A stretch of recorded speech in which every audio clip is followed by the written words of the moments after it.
Good evening. Tonight's witness is Rivka. She's a young woman with a direct, open way of speaking. The witness, Rivka. I suppose Martha and Mary told you where we live. They must trust you. That's good. Although I hope they didn't give you the impression that Lazarus would speak to you. He won't, and I don't want him to anyway. Poor soul, it's best if he's not reminded too much of those times. The butcher told him last month that Governor Pilate had been recalled to Rome in disgrace, and that was enough to stir it all up again for poor Lazarus. I'm not saying it's all nightmares and sadness for him. He can be as cheerful and loving as any other husband. But I do my best to leave certain doors closed. Believe me, I know best. He's out on the hills with our 2 kiddies, and he's at peace. Talk to me. I know all about it. I saw it all. In one way, Lazarus is right. The whole thing was full of echoes and sameness and signs of things to come. When Lazarus gets in one of his states over it, it's mainly that aspect he's talking about. It started with Martha's husband, Simon. He was a leper. He picked it up in the leper caves where he used to take food and drink. He was a very good man. He was put away, and in the first winter of the caves he caught some sort of lung fever, and it killed him about 12 years ago, just before Jesus appeared. Martha and Mary took me over to one of the first faith healings Jesus did in this area. I don't know if you ever went to one? No? Well, it's difficult to describe. It's not what you think. It was very quiet. For a start, Jesus was a calm sort of person, unhurried. He never doubted he could heal, and he passed that feeling on, and the sick people believed him and got better. We saw remarkable things that day. When the meeting was over, Martha asked Jesus, who looked dead on his feet, and some of his followers, whom he knew, to come back for a meal, and they said yes. Now mark this. Martha's house, Simon the leper's house, is right at the end of the market street in Bethany. Beyond it, the path up to the top of the Mount of Olives, through the groves. As we came to the top and looked down at the house, Martha stopped and said to Jesus, "If you'd been here, Simon would not have died." Jesus looked at her without saying anything. Then he kissed her, and we went down to supper.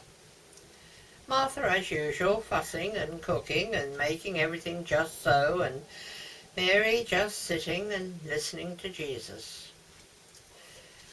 Lazarus is the youngest of 3. He came about 4 years after Mary. He's never been very strong, and I think his sister spoiled him a bit. He and I are the same age. We grew up together. It didn't surprise anybody when we said we were going to get married. We set a date and started to get things together, and then Lazarus became ill. That was about 2 years after we met Jesus. He was a friend of the family. People made jokes about Lazarus taking to his bed with marriage fever. But it got worse. He stopped eating and started terrible sweats, and then after a few days went into a coma. The doctors were useless. Then Martha sent a message to Jesus, who was away to the east, where the Jordan meets the Salt Sea. 15, 20 miles. We thought he would come right away, but he didn't, and Lazarus died. My father arranged the cave grave with the rollstone in front, and Martha and Mary prepared the body and put the bindings on. I helped. I insisted. It was woman's work. Poor Lazarus. He was like wax. He'd given me a silk handkerchief about a month before, and I bound it round his head. And then there were the prayers and the procession, and he was put to rest in the cave, and the stone rolled across. And still no Jesus. We couldn't understand it. Not a word, and he was a friend. Martha and Mary were popular, and my family is big, mostly living in Jerusalem, which is only a half an hour's walk from Bethany. So every day there were dozens of people coming to sympathize and say prayers, but no Jesus. I don't know how many days went by, 3 or 4. I just sat and cried. I was just 19. Then on the Thursday, I think it was, about midday, Martha came to me. "Come," she said, "Jesus is coming." We met him at the top of the path where he'd first kissed Martha. He kissed her again, and she used nearly the same words as the first time. "If only you'd been here," she said, "my brother would not have died."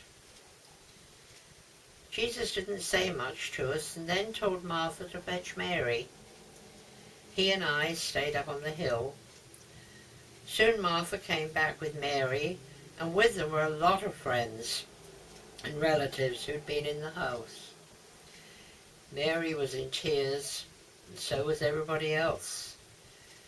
Then Mary sank down on her knees in front of Jesus and used the same words as Martha. "If only you'd been here, my brother would not have died." Her voice was sure and her tears had stopped, and she's the emotional one. By this time, Jesus was in tears. It's very moving when a man cries. A lot of the people remarked on how much he must have loved Lazarus. Others spoke of his great cures, even the restoring of people seemingly dead or dying. Then, as though by command, everyone turned and went down and across the hill to the grave. When we got there, everybody stood quiet. Jesus looked at the great stone with a strange expression, frowning, thoughtful. "Take away the stone," he said. "But he's been dead for days," said Martha. "By this time he will be decaying." "Take away the stone," said Jesus, quite calm, like one of his faith healings. "If you believe me, you will see the wonder of God." The men in the party rolled away the stone. The cave was a black hole. No one spoke. Then Jesus looked up to heaven and spoke in the same calm voice to God, calling him Father. Then he shouted in a tremendous voice, like a great roar of trumpets, "Lazarus, come forth!" And Lazarus did. Not right away, after a moment or two. It was very natural and quite unfrightening, rather endearing in a way. A young man, very pale, rather sleepy, rubbing his eyes, blinking in the sun, with a silk handkerchief round his head. Jesus looked at me. "Take those clumsy grave bindings off him," he said. "Take him home." Lazarus was perfectly well. and has never been ill since, not in the body. We were married very soon after, on the date set. I've never known Lazarus so gay and happy. And then it seemed no time at all before the arrest, the trial, the terrible whipping and the crucifixion. And we were standing in front of Jesus' grave with the stone rolled back. And Lazarus started to talk about God giving and God taking away, and echoes and sameness and signs. I know all the stories about the resurrection and so on, and of course Jesus in the spirit does live on, but Jesus in the flesh was gone. Lazarus is still here, and Jesus isn't. Lazarus sort of blames himself. Poor Lazarus. He works very hard for the fellowship, we both do, and he listens with sweet patience to everybody's wonderful stories of Jesus. But he'll never be happy again. It's worse late at night. He cries in my arms like a child. Maybe Jesus was allowed just so many, he says, and Lazarus was the last. Lazarus came back, and Jesus didn't. Poor Lazarus.